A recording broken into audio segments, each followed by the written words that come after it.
बिस्मिल्लाहिर्रहमानिर्रहीम। अस्सलाम वालेकुम। बच्चों, आज हमने थर्ड चैप्टर स्टार्ट करना है और पहला हमारा टॉपिक है फ़ोटोसिंथेसिस का। और फ़ोटोसिंथेसिस के बारे में इन जनरल जो हमने समझना है वो ये है कि जितने भी प्लांट्स हैं वो अपनी खुराक खुद तैयार करते हैं और ये जो फूड मेकिंग प्रोसेस है इसको हम नाम दे देते हैं फ़ोटोसिंथेसिस का। और यहाँ पे हम ये भी डिस्कस करते हैं कि प्लांट्स आर यूनिवर्सल प्रोड्यूसर्स। अब यूनिवर्सल प्रोड्यूसर्स का क्या मतलब है? यूनिवर्सल प्रोड्यूसर्स का ये मतलब है कि ये अपने लिए भी खुराक तैयार करते हैं जिसको ये खुद भी यूज़ करते हैं, ग्रो करते हैं। प्लांट सेल्स जो हैं वो यूज़ करके ग्रो करते हैं, बड़े होते हैं। और इसके साथ ही ये जो खुराक है ये दूसरे ऑर्गेनिज़म्स भी यूज़ करते हैं, जैसे ह्यूमन हैं, जैसे बाकी एनिमल्स हैं। ये सारे ऑर्गेनिज़म्स ये सारी अपनी जो खुराक गेन करते हैं वो प्लांट्स से गेन करते हैं, इसलिए हम इनको नाम दे देते हैं यूनिवर्सल प्रोड्यूसर्स का। क्योंकि सिर्फ यही ऑर्गेनिज़म्स ऐसे हैं, यही कैटेगरी है लिविंग ऑर्गेनिज़म्स की जो कि अपनी खुराक खुद तैयार करते हैं। इसके साथ प्लांट्स के अंदर अगर हम दो इम्पोर्टेंट प्रोसेसेस की बात करें तो एक है energy making process. Energy making process का मतलब ये है कि फूड को यूज़ करके एनर्जी में चेंज करना, एनर्जी क्रिएट करना, एनर्जी मेक करना, इसको हम नाम देते हैं रेस्पायरेशन का। इन दोनों चीज़ों की, इन दोनों प्रोसेसेस में यहाँ पे हम डिफरेंस करेंगे और उसके बाद इनको बारी बारी इन डिटेल डिस्कस करेंगे। सेकेंड प्रोसेस आता है फूड मेकिंग प्रोसेस। एक प्रोसेस आता है फूड मेकिंग प्रोसेस जिसको हम नाम देते हैं फोटोसिंथेसिस का, और इसी के साथ आता है एनर्जी मेकिंग प्रोसेस, उसी फूड को यूज़ करके एनर्जी गेन करना जिसको प्लांट सेल्स यूज़ करके ग्रो करते हैं। ये दो प्रोसेसेस हो जाते हैं और फूड मेकिंग प्रोसेस को हम नाम देते हैं फोटोसिंथेसिस का और एनर्जी मेकिंग प्रोसेस को फ्रॉम दैट फूड हम नाम देते हैं रेस्पायरेशन का। तो फ़िलहाल हम फोटोसिंथेसिस को डिस्कस कर रहे हैं। तो इसके लिए क्या क्या चीज़ें होना ज़रूरी हैं प्लांट्स को?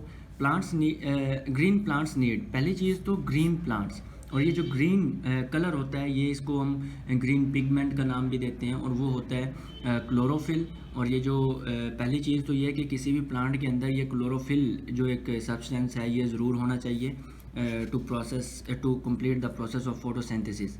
Green plants need 3 basic elements. पहली चीज़ आ गई ग्रीन प्लांट्स का ग्रीन होना ज़रूरी है, मतलब उनके अंदर क्लोरोफिल होना चाहिए। उसके अलावा कार्बन, हाइड्रोजन एंड ऑक्सीजन। अब ये कार्बन, हाइड्रोजन और ऑक्सीजन अलग अलग प्लांट्स को नहीं मिलते एनवायरनमेंट से। ये डिफरेंट कॉम्पोजिशन के अंदर डिफरेंट इनकी आपस में कॉम्पोजिशन के थ्रू ये प्लांट इनको गेन करता है एटमॉस्फेयर से या सॉइल से। अब देखते हैं आगे कि किन कॉम्पोजिशंस के अंदर ये डिफरेंट सब्सटेंसेस प्लांट्स को मिलते हैं। They absorb water from the soil which is combination of hydrogen and oxygen. अगर हम फार्मूला देखें तो H2O फार्मूला है इसका वाटर का, 2 एटम्स हैं हाइड्रोजन के, 1 एटम है ऑक्सीजन का। तो मतलब यही जो 3 ऊपर हमने सब्सटेंसेस पढ़े उनमें से 2 सब्सटेंसेस इसके अंदर आ जाते हैं, हाइड्रोजन और ऑक्सीजन। उसके बाद they take carbon dioxide from the air which is combination of carbon and oxygen. अगर हम कार्बन डाइऑक्साइड का फार्मूला देखें तो वो बनता है CO2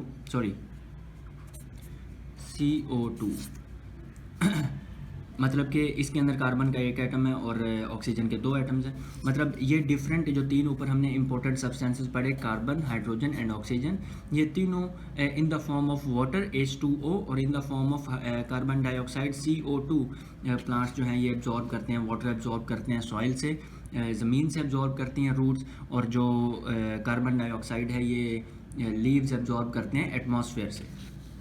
अब इसके बाद आ जाता है यही चीज़ हम डिस्कस कर लेते हैं, roots absorb water and minerals. अब इसके साथ सिर्फ वाटर के साथ सिर्फ वाटर एनफ नहीं होता प्लांट्स को फोटोसिंथेसिस का प्रोसेस कंप्लीट करने के लिए, फूड तैयार करने के लिए। उसके साथ कुछ मिनरल्स भी होते हैं जो कि रूट्स एब्जॉर्ब करती हैं। इसके साथ आ जाता है leave take carbon dioxide from the air, ये हम पहले डिस्कस कर चुके हैं। Plants make their food in the presence of sunlight.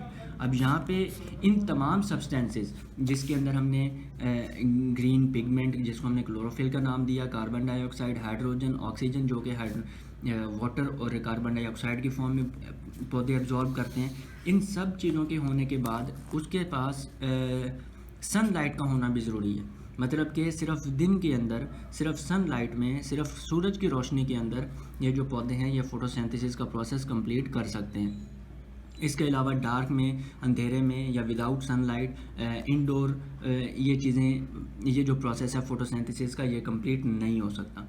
तो plants make food in the presence of sunlight and chlorophyll. ये क्लोरोफिल वही ग्रीन पिगमेंट है जिसको ऊपर हम डिस्कस कर चुके हैं।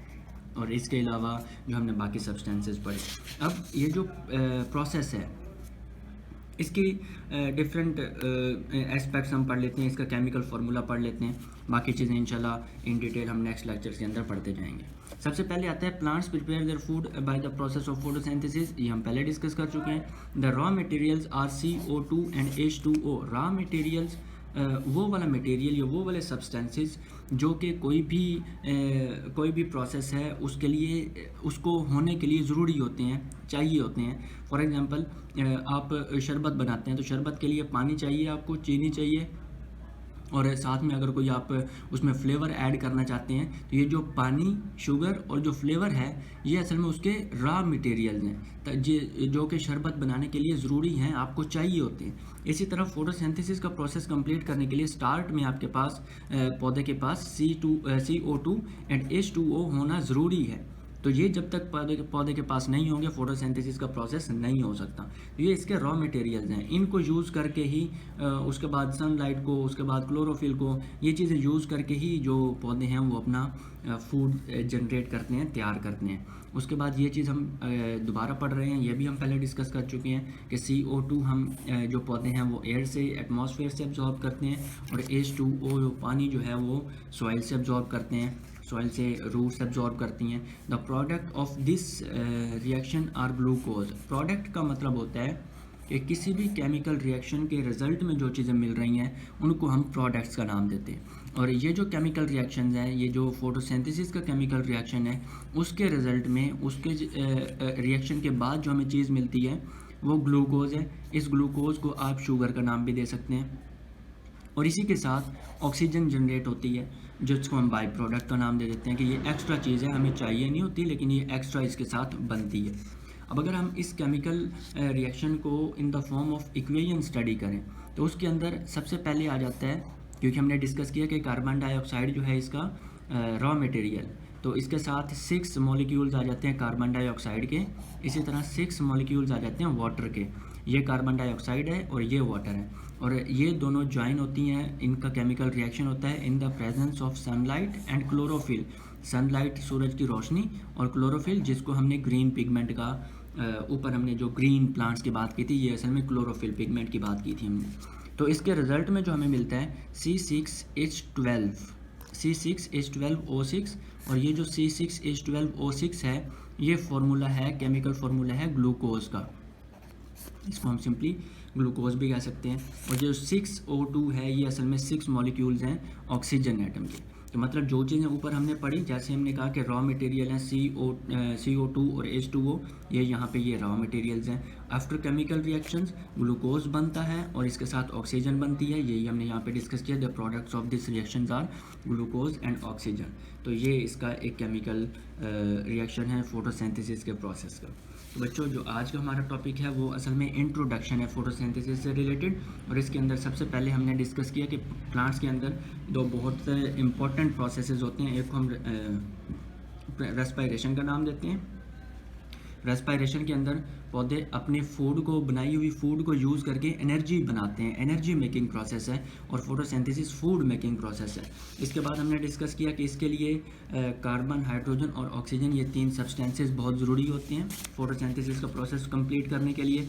इसके बाद हमने देखा कि हाइड्रोजन जो है, वाटर जो है वो रूट्स एब्जॉर्ब करती हैं सॉइल से, कार्बन डाइऑक्साइड लीव्स एब्जॉर्ब करती हैं एयर से, और इसके बाद ये पूरा प्रोसेस कैरी आउट होके जिसके बारे में लास्ट पे हमने ये इक्वेशन पढ़ी 6CO2 + 6H2O, 6 कार्बन डाइऑक्साइड के मॉलिक्यूल और 6 वाटर के मॉलिक्यूल्स आपस में रिएक्ट करते हैं इन the presence of sunlight and chlorophyll, और रिजल्ट के तौर पे प्रोडक्ट के तौर पे हमें C6H12O6 ग्लूकोज का एक मॉलिक्यूल मिलता है और 6 मॉलिक्यूल मिलते हैं हमें ऑक्सीजन के।